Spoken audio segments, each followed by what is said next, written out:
আজ আমি আপনাদের দারুণ স্বাদের কড়াইশুঁটির লুচি বানানো দেখাবো, যা বানানো একেবারেই সহজ আর খেতে ভীষণ ভালো হয়। আশা করি কড়াইশুঁটির লুচির রেসিপিটা আপনাদের খুবই ভালো লাগবে। এখানে আমি বেশ কিছুটা পরিমাণ কড়াইশুঁটি নিয়েছি। প্রায় 200 গ্রামের মতন কড়াইশুঁটি আছে আর জল দিয়ে ভালো করে ধুয়ে রেখেছিলাম। এখন সমস্ত কড়াইশুঁটিগুলোকে মিক্সির জারের মধ্যে নিয়ে নেব। প্রথমে কিন্তু এগুলোকে ভালো করে পেস্ট করতে হবে। আর এই সময় আমি দিয়ে দিচ্ছি একটা কাঁচা লঙ্কা। ঝালটা আপনারা চাইলে বেশি কম করতে পারেন। আর আমি দিয়ে দিলাম একটা আদার টুকরো, অল্প একটু আদার টুকরো। আর আমি দিয়ে দিচ্ছি 1 চামচের মতন চিনি, ছোট চা চামচের 1 চামচ চিনি। আর চা চামচের 3 ভাগের 1 ভাগ দিয়ে দিচ্ছি লবণ। লবণ খুব বেশি দেওয়ার দরকার নেই, অল্প দিতে হবে। আর দিয়ে দিচ্ছি অল্প একটু হিং, চা চামচের 3 ভাগের 1 ভাগ হিং দিয়ে দিলাম। এতে স্বাদ ও গন্ধ দুটোই খুবই ভালো আসবে। মিক্সির জারের ঢাকনাটা বন্ধ করে দিচ্ছি। এবার খুব ভালো করে সমস্ত কিছু পেস্ট করে নিতে হবে। সমস্ত কিছু খুব ভালো করে পেস্ট করে নিয়েছিলাম। আপনারা দেখুন মিশ্রণটা একেবারেই রেডি। এবার এই কড়াইশুঁটির মিশ্রণটাকে একটা বড় মিক্সিং বোলের মধ্যে নিয়ে নিতে হবে। পুরো মিশ্রণটাই আমি কিন্তু মিক্সিং বোলের মধ্যে নিয়ে নিলাম।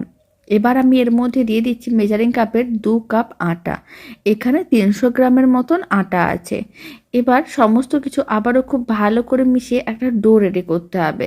আর এই সময় আমি এর মধ্যে দিয়ে দিচ্ছি বড় চামচের 1 চামচের মতন সাদা তেল। এইভাবে প্রথমে শুকনো করে মেশাতে হবে, মানে কোনো রকম জল দেওয়া যাবে না। খুব ভালো করে মিশিয়ে ডোটা রেডি করতে হবে। প্রথমে কিন্তু এইভাবে শুকনো করে মিশিয়ে দেখতে হবে ডোটা রেডি হচ্ছে কিনা। যদি মিশ্রণটা খুব বেশি শুকনো মনে হয় তাহলে অল্প জল দিয়ে ডোটা রেডি করতে হবে। রুটি বা পরোটা করার জন্য যেরকমই ডো রেডি করি, ডোটা ঠিক সেরকম করেই রেডি করতে হবে। খুব বেশি নরমও না, আবার খুব বেশি টাইটও না। ডোটা রেডি করা হয়ে গেছে। এখন আমি আবারও অল্প একটু তেল দিয়ে দিলাম, 1/2 চামচের মতন, চা চামচের 1/2 চামচ। খুব ভালো করে এইভাবে ডোটাকে মেখে নিতে হবে। আর কোনো রকম কিন্তু জলের প্রয়োজন পড়েনি। কড়াইশুঁটির পেস্ট দিয়ে কিন্তু ডোটা রেডি করা হয়ে গেছে। আর তেল দেওয়ার কারণে ডোটা কিন্তু অনেকক্ষণ নরম থাকবে। আর লুচিগুলো একই রকম নরম থাকবে আর খেতেও ভালো লাগবে। আর এই সময় আমি অল্প একটু দিয়ে দিলাম কালো জিরে। কালো জিরাটা একেবারেই অপশনাল, আপনারা চাইলে দিতেও পারেন, নাও দিতে পারেন।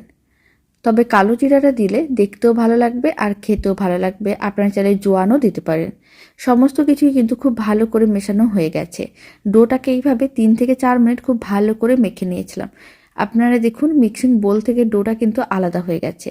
এবার ডোটাকে এক সাইডে রেখে দিয়েছি। কিচেন স্ল্যাবের উপরে সামান্য পরিমাণ তেল ব্রাশ করে নিলাম। এখন কিছুটা পরিমাণ ডো থেকে অংশ কেটে নিতে হবে। মানে লেচি কেটে নিয়েছি। লেচিটাকে গোল বলের মতন করে বানিয়ে প্রেস করে চ্যাপটা করে নিতে হবে। তারপরে কিচেন স্ল্যাবে যে তেল ব্রাশ করে নিয়েছিলাম তার মধ্যে একটু উল্টে পাল্টে এইভাবে লুচির মতন করে বেলে নিতে হবে।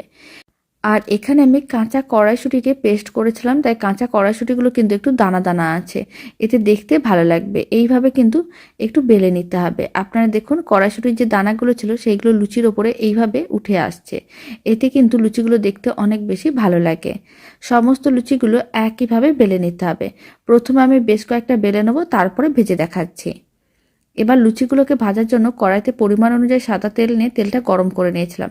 এখন একটা লুচি গরম তেলের মধ্যে দিয়ে দিলাম। এবার গরম তেলটা ছিটিয়ে দিতে হবে যাতে দুদিকই ভালো হয়ে ভাজা হয়।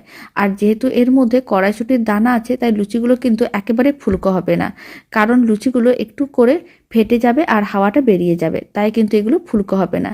এইভাবেই দুদিকই উল্টে পাল্টে হালকা লাল করে ভেজে নিতে হবে। আর বাকি সমস্ত লুচিগুলো একইভাবে ভেজে নিতে হবে। সমস্ত কড়াইশুঁটির লুচি ভেজে নেওয়ার পরে একটা প্লেটের মধ্যে বেশ কয়েকটা লুচি আমি সার্ভ করে নিয়েছিলাম। আর এই দারুণ স্বাদের নিরামিষ লুচির রেসিপিটা আপনাদের কেমন লাগলো কমেন্ট বক্সে জানাতে একেবারেই ভুলবেন না। আর এই রেসিপিটি ভালো লেগে থাকলে আপনারা যদি ফেসবুক থেকে রেসিপিটা দেখছেন পেজটিকে ফলো করে নেওয়ার অনুরোধ রইল। ইউটিউব থেকে দেখলে চ্যানেলটি সাবস্ক্রাইব করে নেওয়ার অনুরোধ রইল।